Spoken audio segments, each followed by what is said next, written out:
ఉంటే 90, 90కి 90 యాడ్ చేస్తే 180, 180కి 90 యాడ్ చేస్తే 270, 270కి 90 యాడ్ చేస్తే 360. రాసేసినాం కదా. ఆల్ అంటే ఏంటి అంటే అన్ని పాజిటివ్ పాజిటివ్ పాజిటివ్ పాజిటివ్. ఏవేవన్నా పాజిటివ్ అంటే ఆల్ అంటే అన్ని పాజిటివ్. ఎస్ తోటి ఫస్ట్ వర్డ్ వస్తాడు, ఫస్ట్ ర్యాంక్ వచ్చేసి సైన్ థీటా వస్తాడు, 6th ర్యాంక్ వచ్చేసి కొసెకెంట్ థీటా వస్తాడు.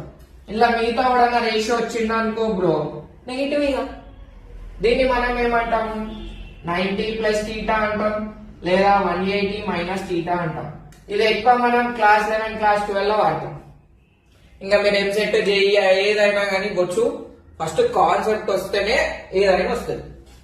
టీ అంటే టీతో ఒకడు వస్తాడు, థర్డ్ ర్యాంక్ వాడు వస్తాడు, టాన్ థీటా వస్తాడు, టాన్ ఫుల్టో వాడు బాయ్ అంటే 4th ర్యాంక్ వాడు కాట్ థీటా వస్తాడు. Same 180 plus theta, 270 minus theta.